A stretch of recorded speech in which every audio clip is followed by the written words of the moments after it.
Hello, I'm Martin from SOEN. I'm Joel from SOEN. You're watching Loud TV.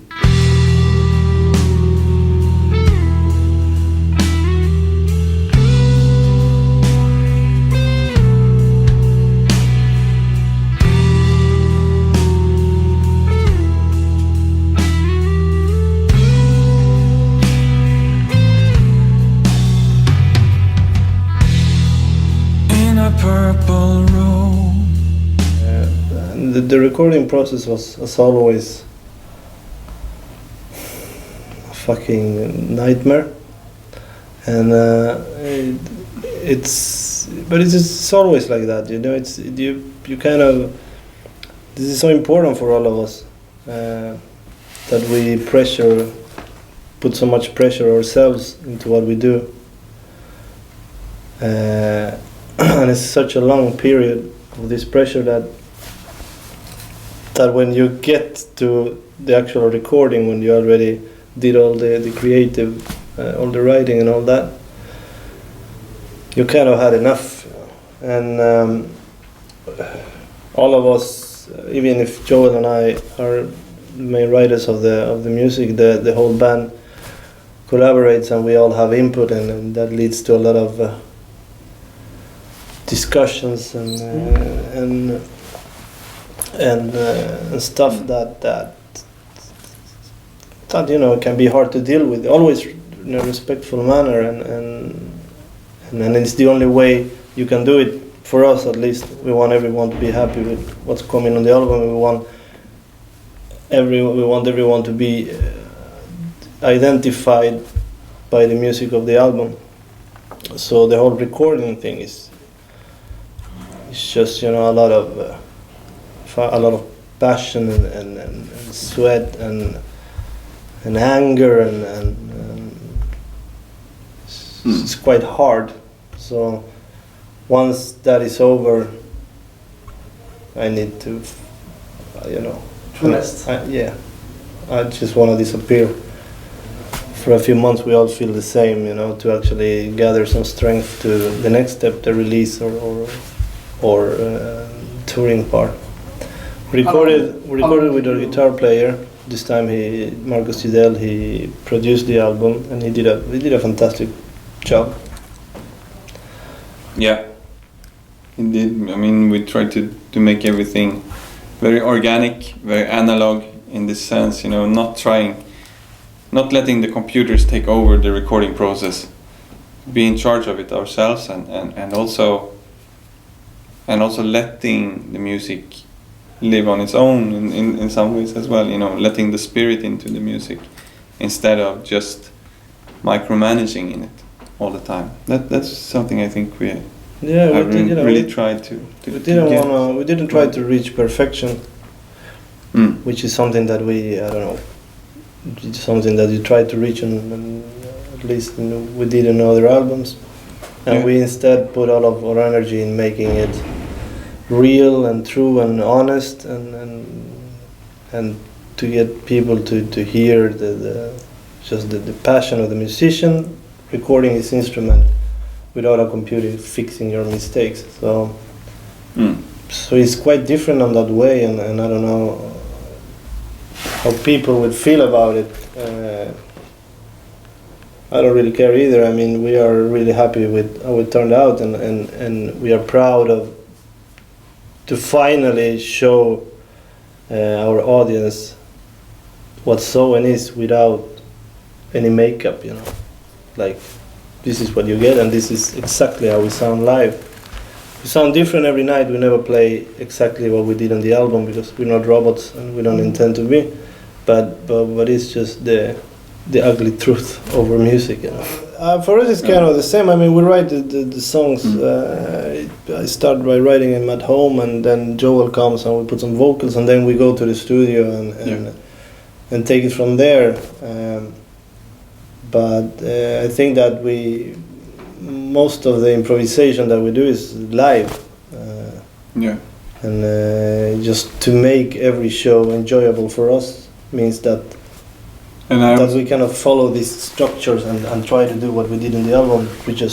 I believe in this, you know, don't make your demos don't make your demos too good, because if you make them too good, you will start to grow attached to what you have done on the demo tape, and you will never ever be able to replicate that on the album, because you know that happened then, and it's the same with the recording process. It's just alive, you know, and that's just, it's supposed to be something that you did in that moment when you recorded it, and you will not be able to replicate it. That's not the purpose either. So if you can replicate it, then you have done it wrong, because then you have perfected it into something that is not, that it doesn't have any evidence of humanity and life. In life.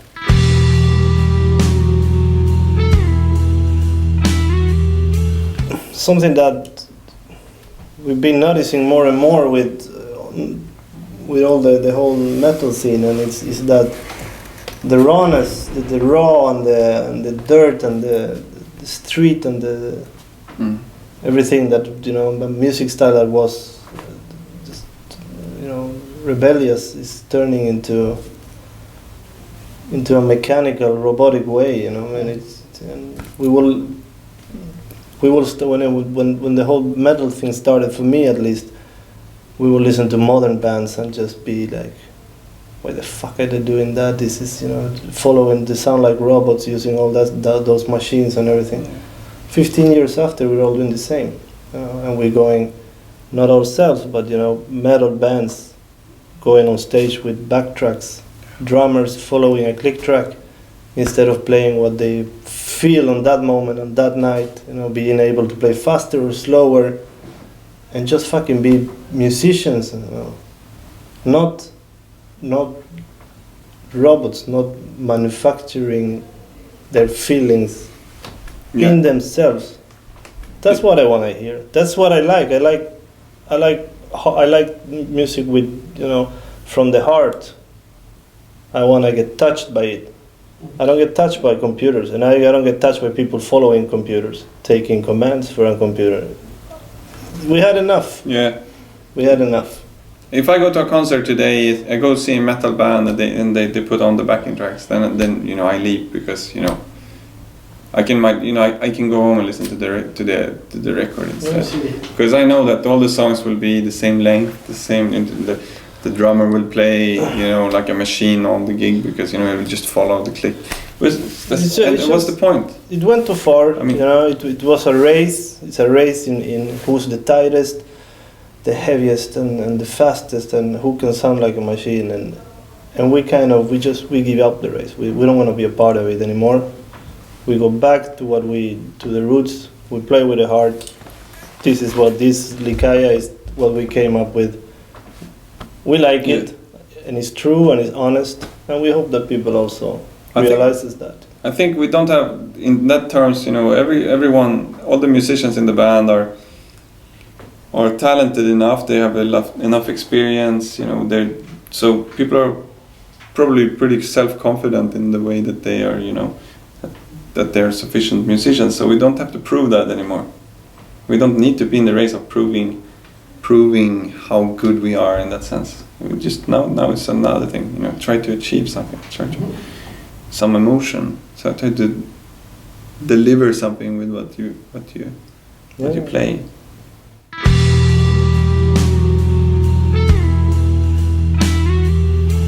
Yeah, I think they will have like a festival. They do this festival every year, so I hope we get invited to play. They started it again, yeah. Yeah, it's that's a main, like, the idea of the album, but it's not like the lyrics aren't connected to that way. That was just a moment of bitterness where we sat down and were pissed off, and felt that whole ritual represented what we see around us, you know, in the world, all the injustice, hypocrisy, and fucking brutality that is around us, you know. So we just felt that it was the right cover for this album. But, you know, it's a lot of personal experiences on this album. It's actually quite, you know, it's a personal album. Yeah, I think that I realized after a couple of of songs that I was using the lyrics as therapy, you know, like a certain issues of my life that I never speak about, not even with my family, and you know, stuff that I've had in my head for a long time. Just in that solitude and that the only place, you know, when I'm comfortable at ease, when I'm just alone writing music, is where I actually got to go through all this shit and then just write it down and get it out of my system, kind of thing. So this album has been really personal for both of us, both of us, lyrically. And I mean, somewhat of a. I mean, I feel sometimes that, you know, the devil is always close to this band, but, you know, not in the band, but he's lurking around, and we try to keep him out, in a sense, you know. And many of the songs are touching that subject as well, you know, how you deal with the devil and how you can, you know, sort of have a constructive relation with him. Not in the sense of a cliche devil now, you know, it's more of a metaphorical.